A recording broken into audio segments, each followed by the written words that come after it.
పండించిన పంటలకు సరైన గిట్టుబాటు ధర రాక రైతులు తీవ్ర ఇబ్బందులు ఎదుర్కొంటున్నారు. సాగులో ఉత్పత్తి ఖర్చులు ఏటికాయేడు పెరుగుతూ ఉండటం, ఆదాయ మార్గాలు అదే స్థాయిలో తగ్గుతున్నాయి. ఇలాంటి పరిస్థితులు ఉన్న నేపథ్యంలో వ్యవసాయ అనుబంధ రంగాల్లో ఉత్పత్తి ఖర్చులను తగ్గించి అధిక దిగుబడులు వచ్చేలా చేస్తూ రైతులకు అండగా నిలుస్తోంది అజొల్లా.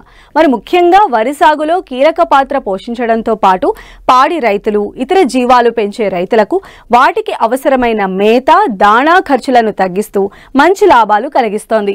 అయితే దీని ప్రయోజనాలేంటి, ఎలా తయారు చేసుకోవచ్చో తెలియజేస్తున్నారు ఘంటసాల కృషి విజ్ఞాన కేంద్రం శాస్త్రవేత్త డాక్టర్ వెంకటలక్ష్మి.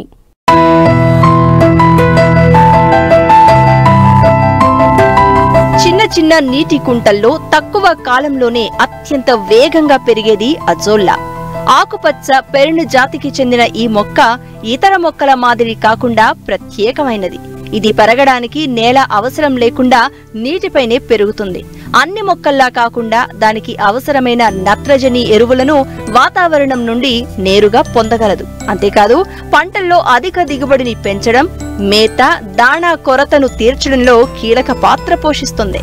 ఇప్పటికే దీని వాడకం విరివిగా ఉన్నా ఇంకా చాలా మంది రైతులకు దీనిపై సరైన అవగాహన లేదు.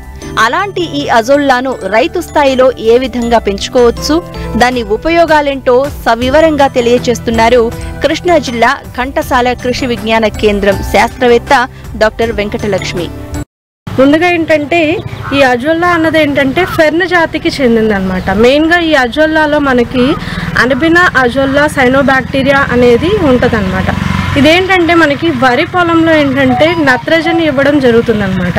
మనకి మామూలుగా వరి పొలంలో యూరియా అలాంటివి వేస్తారు కదా, మనకి ఈ అజొల్లా కూడా మనకి వేస్తే ఏంటంటే మనకి 10 నుంచి 20% నత్రజని అన్నది తగ్గించుకోవడం జరుగుతుంది అనమాట. అంటే ఇది ఒక జీవన ఎరువు అనమాట.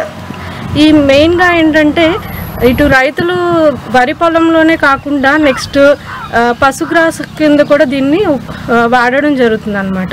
ఇప్పుడు మామూలుగా పొలాల్లో ఎట్లా కెమికల్ ఫర్టిలైజర్స్ కాకుండా ఆర్గానిక్ ఫార్మింగ్ చేయాలి అన్నట్టు, అట్లాగే ఏంటంటే పశువులు పెంచే వాళ్ళని, కోళ్ళు, నెక్స్ట్ ఆవులు, గేదెలు పెంచే వాళ్ళకి కూడా ఏంటంటే ఒక ఆర్గానిక్ ఫీడ్ లాగా ఈ అజొల్లా అన్నది ఉపయోగపడుతుంది అనమాట. మెయిన్గా ఏంటంటే ఈ అజొల్లాలో కూడా ఏంటంటే మనకి ఎక్కువగా కెరోటిన్ పదార్థం అన్నది, బి వైటమిన్ అన్నది ఎక్కువ ఉండడము, అట్లాగే ఈ లిగ్నిన్ శాతం అనేది తక్కువ ఉంటుంది అనమాట ఈ అజొల్లా. అలా ఉండడం వల్ల ఏంటంటే అటు జీర్ణాశయం ఏంటంటే త్వరగా తినడం, త్వరగా అరుగుదల శక్తి ఈజీగా ఉంటుంది అనమాట. అందుకని ఆర్గానిక్ ఫీడ్గా కూడా చాలా మంది రైతులు దీన్ని ప్రిఫర్ చేస్తున్నారనమాట. జస్ట్ మనకు కావాల్సింది ఏంటంటే దానికి కావాల్సినవి పశువుల పేడ ఒకటి, నెక్స్ట్ సింగిల్ సూపర్ ఫాస్ఫేట్ ఒకటి, నెక్స్ట్ కొంచెం కరెక్ట్గా ఒక తొట్టు లాంటివి తయారు చేసుకొని కొంచెం ఒక నీళ్ళు కూడా ఎక్కువ పెట్టనవసరం లేదన్నమాట. తక్కువ శాతం పెట్టుకుంటే కరెక్ట్ ప్రొసీజర్ కనుక ఫాలో అయితే మనకి ఒక వారం రోజుల్లో ఈ అజొల్లా అన్నది ఎలా తయారవుతుంది ఈజీగా వచ్చేస్తుంది అనమాట. ముందుగా ఏంటంటే మనం ఒక తొట్టిని అన్నది ప్రిపేర్ చేసుకోవాలి. ఒక 2.5 మీటర్లు పొడవు, నెక్స్ట్ 1.5 మీటర్లు వెడల్పు అన్న తొట్టిని తయారు చేసుకోవాలి. ఒక 10 సెంటీమీటర్లు హైట్ పెట్టుకోవాలన్నమాట. ఫస్ట్ స్టార్టింగ్ అది వేసిన తర్వాత దాని మీద ఒక పాలిథిన్ షీట్ లాంటిది పరుచుకున్నాక ఆ షీట్లో మనం ఏంటంటే ఫస్ట్ స్టార్టింగ్ ఒక 30 నుంచి 35 కిలోలు పుట్టమట్టి, అంటే సారవంతమైన మట్టి దాని మీద వేసుకోవాలన్నమాట.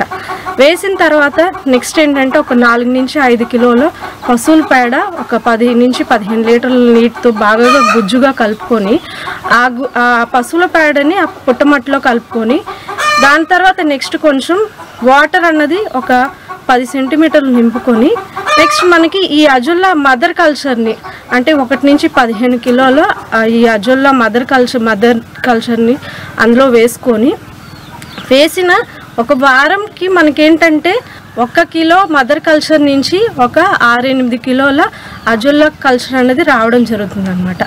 అలా వేయడం వల్ల ఏంటంటే నెక్స్ట్ చక్కగా అటు మనం వరి పొలంలో వేసుకోవచ్చు, నెక్స్ట్ మనం ఇటు డైరీకి, కోళ్ళకి, ఆవులకి, గేదెలకు కూడా వేసుకుంటాం అనమాట.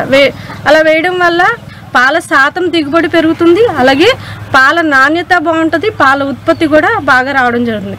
అట్లాగే వరి పొలంలో ఏంటంటే మనకేంటంటే నత్రజని అన్నది బాగా రావడం జరుగుతుంది. మనం ఒక ఎకరానికి ఒక 80 కిలోలు మనం యూరియా వేసుకుంటే ఈ అజొల్లా వేయడం వల్ల ఏంటంటే ఒక 10 నుంచి 15% తగ్గించుకోవడం వల్ల అప్పుడు మనం ఒక 65 కిలోలు యూరియా వేసుకోవచ్చు అనమాట.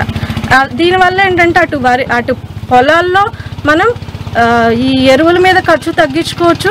అట్లాగే ఇటు మన పశుగ్రాసం దగ్గరకు వచ్చేసరికి పౌల్ట్రీ ఫీడ్ కూడా ఏంటంటే మనం ఆర్గానిక్గా ఇవ్వడం వల్ల ఏంటంటే పాల నాణ్యత బాగుంటుంది. అట్లాగే ఆ పాలు మనం తాగడం వల్ల ఏంటంటే మనం కూడా మంచి ఫుడ్ తీసుకోవడం జరుగుతుంది అన్నమాట.